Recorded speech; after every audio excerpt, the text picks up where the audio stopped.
하나님의 말씀은 오늘은 요엘서로 갑니다.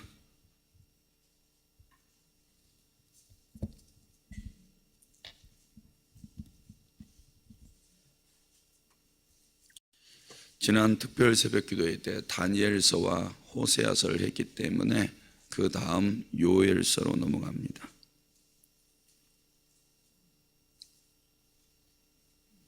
호세아서 다음에 있습니다. 한 절씩 교독하시겠습니다. 부두엘의 아들 요엘에게 임한 여호와의 말씀이라. 늙은 자들아 너희는 이것을 들을지어다. 땅의 모든 주민들아 너희는 귀를 기울일지어다. 너희의 날에나 너희 조상들의 날에 이런 일이 있었느냐.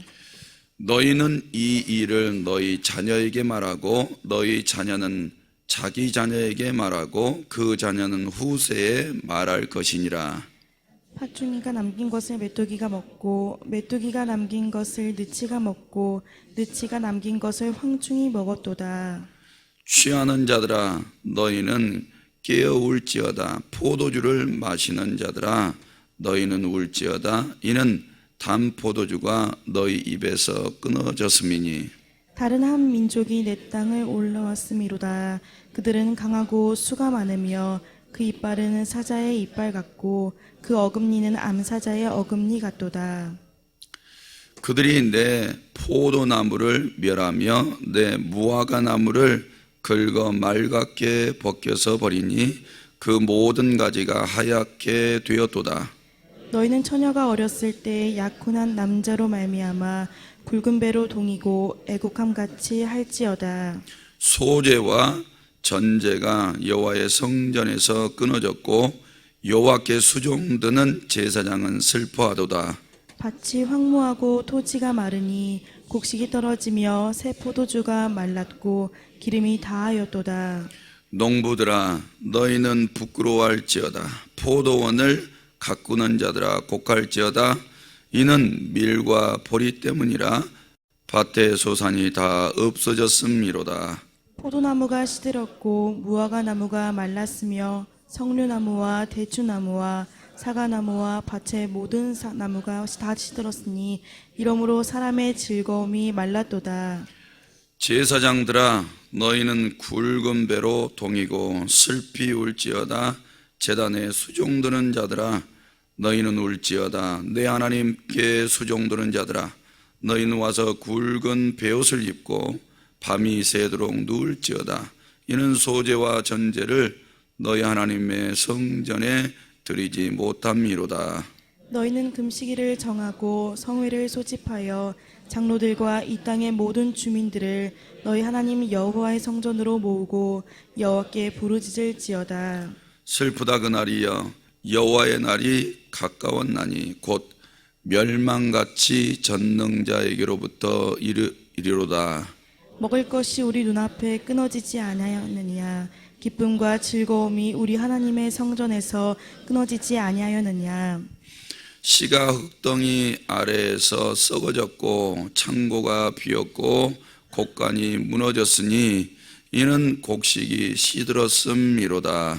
가축이 울부짖고 소떼가 소란하니 이는 꼴이 없음이라. 양떼도 피곤하도다. 여호와여 내가 주께 부르짖으오니 풀이 목장에 풀을 살랐고 불꽃이 들의 모든 나무를 살랐음이니이다. 들짐승도 주를 향하여 헐떡거리오니 시내가 다 말랐고 들의 풀이 불에 탔음이니이다. 아멘. 이렇게 고백하시겠습니다. 하나님 사랑합니다. 하나님 사랑합니다. 이 새벽에도 기도하는 성도들에게 은혜와 복 주시기를 주님의 이름으로 축복합니다. 오늘부터는 요엘서를 공부합니다. 요엘서. 이름은 요엘 선지자의 이름을 그대로 따서 성경책 이름으로 삼았고요. 요엘이라는 이름의 뜻은 여호와는 하나님이시다 이런 뜻입니다. 그리고 기록 장소는 예루살렘으로 추정을 하고 있고요. 남유다 그리고 모든 유다인들과 더 넓게는 이방인들을 포함해서 하시는 말씀이라고 생각들을 하고 있습니다. 여기에서 핵심 단어는 메뚜기와 성령, 이것에 대해서 생각하시면 될 것 같아요. 그런데 이제 기록 연대는 좀 의견이 분분합니다. 이게 이제 대략 여기에 나와 있는 내용을 간추려 보면 주전 841년에서 주전 586년까지 기록된 것으로 이렇게 보고 있는데 약 한 300년 가까이 지금 그런 기간이기 때문에 요엘 선지자가 그렇게 길게 살면서 기록했을 리는 없고 그렇기 때문에 이 둘 중에 하나가 아닐까. 이게 841년 그 정도 당시에 기록했거나 아니면 이제 끄트머리에 그러니까 포로 전이나 후나 추정은 하는데 정확하게 어느 시기인지는 알 수가 없습니다.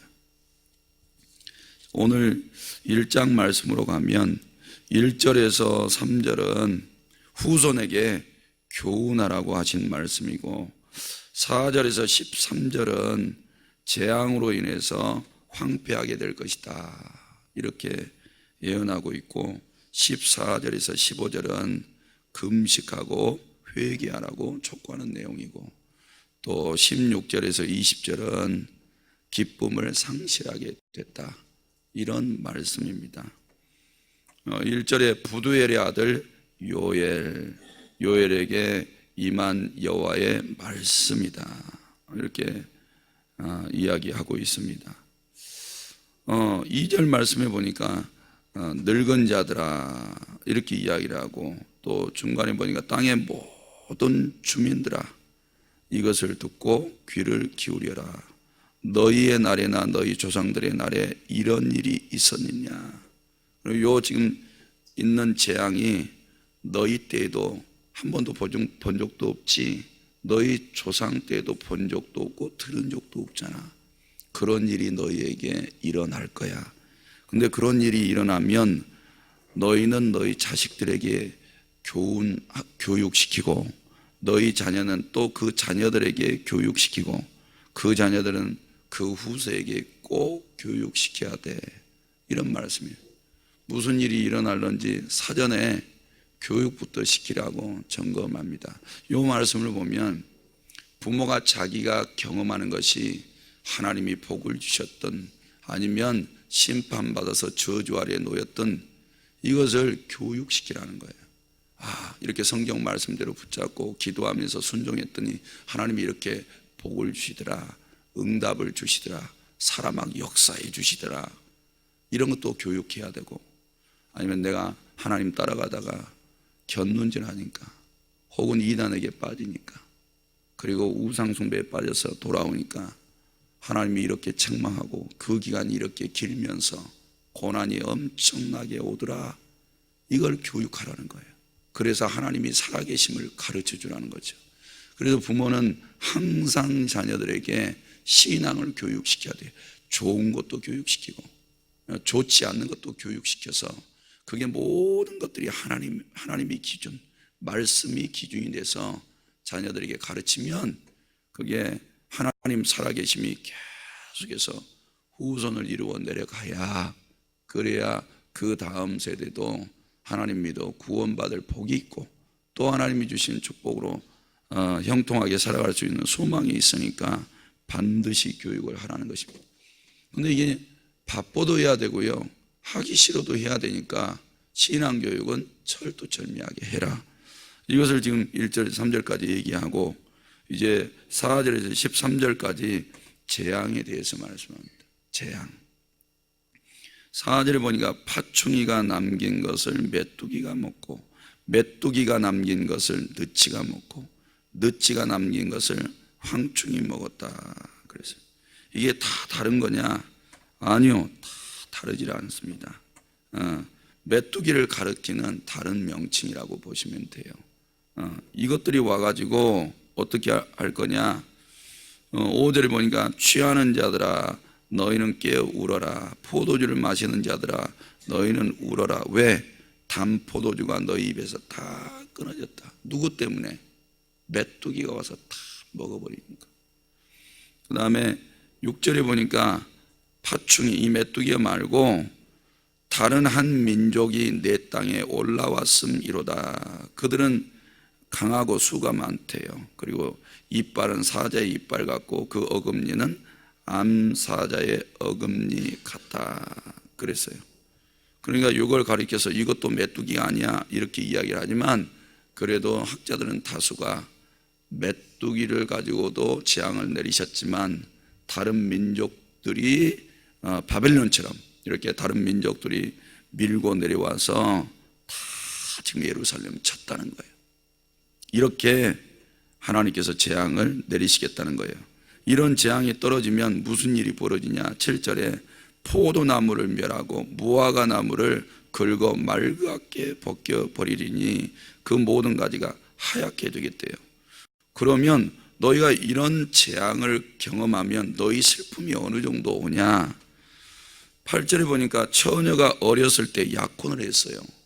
약혼을 했는데 그 남자가 죽어버렸네. 그걸 어떻게 하냐? 굵은 배로 동이고 애곡함같이 할지어다. 네, 어렸을 때 약혼을 해서 너 이 남자하고 결혼해. 그런데 결혼하기 전에 죽어버렸어요. 그러면 얼마나 슬플까? 마음에 연모하고 그 남자 얼굴 쳐다만 봐도 좋고 언제 같이 살까 이런 소망을 가지고 살아왔는데 그 남자가 결혼도 하기 전에 죽어버려서 너희 슬픔이 그와 같을 것이다 이야기하는 거예요. 그리고 소제와 전제도 드릴 수 없대요. 이게 성전에서 다 끊어져 버렸대요. 왜냐하면 수확물이 없으니까 소제도 전제도 드릴 수 없게 됐다는 거예요. 그러면 사람들은 지금 배가 부를까요? 고플까요? 배가 쫄쫄쫄쫄쫄 굶어가지고 배가 고픈 거죠. 10절에 밭이 황무하고 토지가 마르니 곡식이 떨어지며 새 포도주가 말랐고 기름이 다 했대요. 그리고 농부들은 부끄러워하게 될 거래요. 왜? 수확할 곡식이 없으니까. 그래서 12절에 포도나무 시들고 무화과 나무가 다 말라 비뚤어져 버렸고 어떤 과일 나무에서도 사람이 즐거워할 만한 게 하나도 없어졌다는 거예요. 그래서 이제 하나님의 성전은 어떻게 되냐? 가난하게 됐어요. 성전의 곳간이 다 비어버렸어요. 이제 뭔가를 가지고 하나님 앞에 나아가야 되는데 가지고 나아갈 게 하나도 없어요. 제사장들의 손이 부끄럽게 돼버린 거예요. 이랬을 때 도대체 이런 재앙의 일들이 왜 일어날까? 뭐가 문제일까? 이런 것들을 생각해 보면 우리가 에스겔서에 대해서도 계속해서 다루었지만 다른 게 뭐가 있겠어요? 죄 때문이죠. 죄가 성도들의 삶을 이렇게 만들 수 있고 이것 이상으로도 만들 수 있습니다. 근데 전혀 우리는 인식하지 못하고 있죠. 성도 여러분, 이제 14, 15절에 이런 환난이 왔을 때, 재난이 왔을 때 어떻게 이 문제를 해결할 건가에 대한 방법을 가르쳐줘요. 천만다행이라고 생각이 됩니다. 14절에 너희는 금식을 정하고 성회를 소집하래요. 금식을 선포하라는 거예요. 그래서 위기 때에 이런 금식은 그 위기를 벗어날 수 있는 길이 됩니다. 그리고 큰 성회를 소집을 해서 장로들, 이 땅의 모든 주민들을 너희 하나님 여호와의 성전에 모으래요. 성전에 모아서 여호와께 거기서 부르짖으래요. 금식하면서 통성으로 부르짖으랍니다. 그러면서 슬프다 그날이여 여호와의 날이 가까웠다. 곧 멸망같이 전능자에게로 이른다 그랬어요.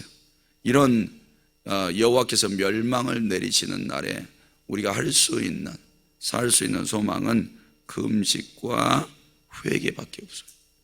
이런 방법을 가르쳐 줍니다. 그러면 살 소망이 있겠대요. 우리나라에 이렇게 두 번의 위기, 있죠. 우리 세대가 기억하고 있는 일제치하나 6.25, 그 다음에 또 보릿고개 같은 그런 시절들. 지금 이 북한에는 지금 가물어 가지고 흉년입니다. 흉년인데 큰일 났죠. 많은 사람들이 죽을 것 같아요. 올해도. 그런데 대책이 없어요. 유엔에서 이제 뭐 식량을 좀 원조를 해 주는지 해야 될 거고, 또 남쪽에서 우리나라에서도 이제 식량을 원조를 해 줘야 될 거예요. 당장 사람이 죽어가니까 싸우면 싸우지만 살아있어야 싸우든지 말든지 할 거 아니에요. 그러니까 이 김정은이 나쁜 놈은 자기 사치 누릴 것 다 누려요. 지금도요. 자기 뭐 궁전 몇 개 가지고 있고, 그 다음에 요트 가지고 있지, 세상에 좋은 차들은 다 가지고 있지. 아주 타락의 극치를 달려가지요. 그런데 인민들은 다 죽어가. 얼마나 불쌍한지 몰라요. 그러면 김정은이부터 어떻게 해야 돼요? 금식해야 되는데, 아마 김정은이 하루만 금식해도 배고파 죽는다 그럴 거예요. 하루만 금식하게 만들어야 되겠어요. 빨리 배고파 죽게. 그런데 이게 지금 저 지도자가 심각성도 모르고 국민들 다 배고파 죽어가는데 손이나 벌리고 있고 자기는 사치하고 있으니까 얼마나 못됐는지 몰라요. 사랑하는 성도 여러분, 근데 우리나라는 일제에도요 기독교가 들어와 있어서, 일제 치하 때도 6.25 때도 기독교가 계속해서 성장해 가고 있었고, 그 다음에 보릿고개 때도 우리 기독교가 성장해 가고 있었어요. 그리고 경제 위기 속에서도 기독교는 여전히 남아 있었고요. 지금도 나라가 많이 어렵다고 하는데 교회는 건재해 있습니다. 그러면 이 나라 문재인 정부는 정신 차리고 국민이 어렵다는 측면에서 정신 차리라는 거죠. 정신을 차리고 오늘 이 성경들을 해보시면 돼요. 금식을 선포하고 교회와 모든 성도들이 나랑 함께 3일 동안 금식하고 이 나라가 다시 회복되어져서 하나님 앞에 귀하게 쓰임받도록 하나님 앞에 철저하게 회개하면서 나갑시다. 만약에 문재인 대통령이 이런 반응을 하면 다른 종교에서 조금 미쳤나 찍어줬더니 완전히 기독교의 앞잡이가 됐네 이럴지라도 하나님 앞에 나와서 이렇게 하나님 앞에 인정받는 일들을 결단한다면 이 나라 살 수만이 있어요. 우리도 마찬가지예요. 가정도 어려움이 왔을 때 이런 신앙의 눈으로 하나님을 보실 줄 알고 우리도 이제 대책을 세울 줄 알아야 된다는 거죠. 근데 우리 교회는 이제 3일 금식 담임 목사님께서 많이 얘기하셔서 3일 금식을 하잖아요. 교구장님들도 3일 금식을 많이 해요. 그리고 성도님들도 많이 하시더라고요. 근데 이제 이런 금식을 선포하고 하나님 앞에 회개의 심령을 가지고 나아가면 하나님이 그걸 가지고 그 문제를 해결해 주시겠다는 거예요. 할렐루야. 기가 막히죠. 가정 살고 싶으세요? 3일 금식 계속해요. 한 달에 한 번씩만 3일 기도를 1년만 해봐요. 1년이면 며칠이요? 36일이죠. 거기다 좀 보태가지고 50일만 해봐요. 그럼 7분의 1을 하게 되는 거예요. 7끼 중에 한 끼를 금식하게 되는 거예요. 그렇게만 하면 하나님이 내 새끼들 배고픈 거 그냥 보시겠어요? 야, 밥 안 굶어도 내가 채워줄게. 걱정하지 마. 이렇게 하시지 않겠어요? 회개는요, 어떻게 해요? 육신을 끊어버리겠다는 거예요. 육신의 정욕, 안목의 정욕, 이생의 자랑 다 포기하겠다는 거예요. 그리고 무엇에 신경 쓰겠다는 거예요? 영혼을 신경 쓰겠다는 거예요. 생명이 사는 거, 영혼이 사는 거, 이것을 신경 쓰겠다는 거예요. 이게 금식이에요. 그러니까 금식하는 사람들은 육신을 쳐다보시면 안 돼. 그거 끊어버리겠다고 결단한 거예요. 그리고 오직 하나님만 생각하고 그분만 바라보고 영적인 것을 사모하셔야 돼요. 왜? 너희 지금 육신은 너희 죄 때문에 심판받아 다 죽어가니까 영안의 눈을 뜨고 영적인 세계를 보라는 거예요. 이 죄가 너희의 영혼까지 망하게 하는 것을 보라는 거죠. 근데 금식하면 그걸 볼 수 있다는 거예요. 금식하면. 그러니까 금식이라도 하라는 거예요. 성도 여러분, 회사가 잘 안 되세요? 금식하면 보여. 영적으로 뭐가 잘못했는지. 성경적으로 신앙적으로 보여요. 뭐 때문에 하나님이 진노해 가고 계시는지. 안 보이세요? 안 보이면 더 가슴 치면서 애통해 하시고 하나님 앞에 기도하세요. 불쌍히 여겨서라도 그 문제 해결해 주시도록 그런 은혜가 주님께로부터 우리에게 있기를 주님의 이름으로 축복합니다. 그래서 금식을 잘 활용으로 하세요. 3일 금식하면 항상 뭐라고 그러셨어요? 죽는다 안 죽는다? 다이어트 된다 안 된다? 뱃살도 쏙 들어와요. 아니 이번에는 어느 분들이 제 얼굴이 조금 말랐다 그러더라고요. 하나도 안 말랐어요. 배는 더 남았고요.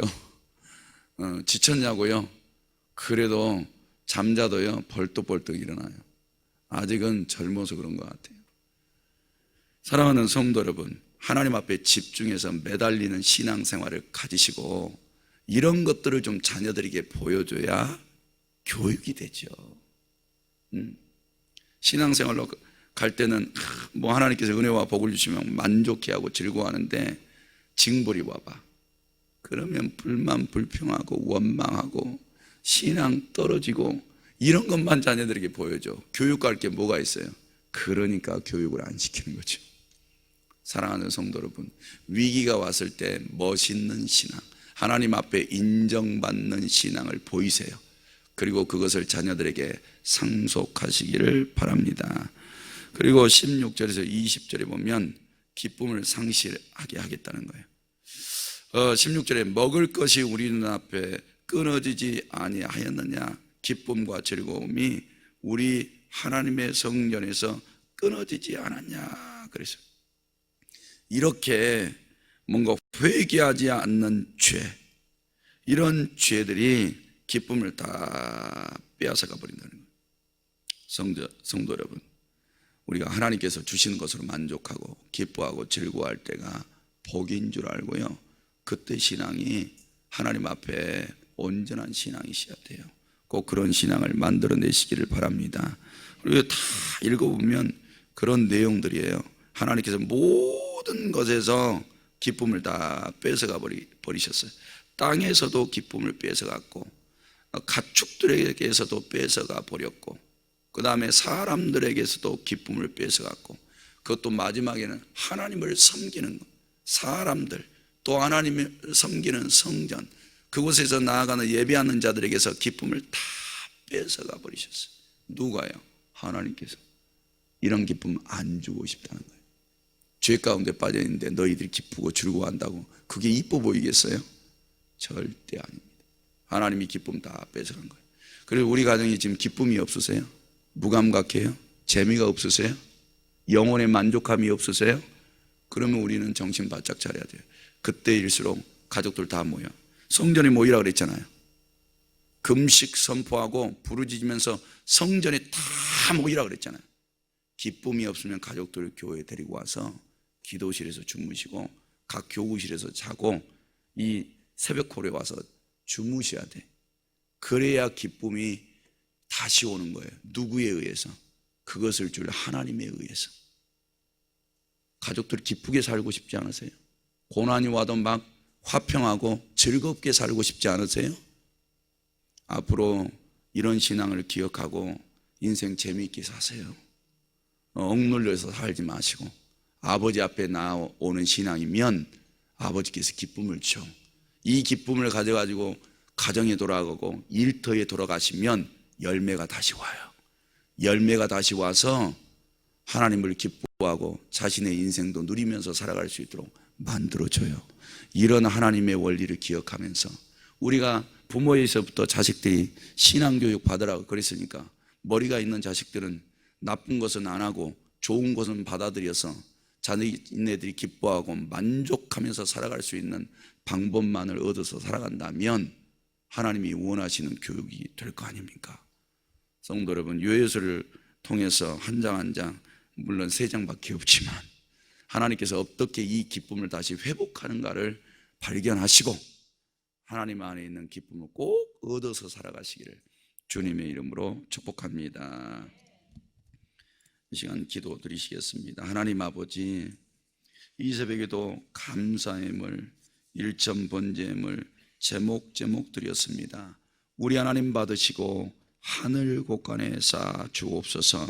성경에 언약하신 복이 임하여 주셔서 가난과 고난을 벗어나 부유한 중에 하나님 사랑, 이웃 사랑 실천하며 살게 하여 주옵소서.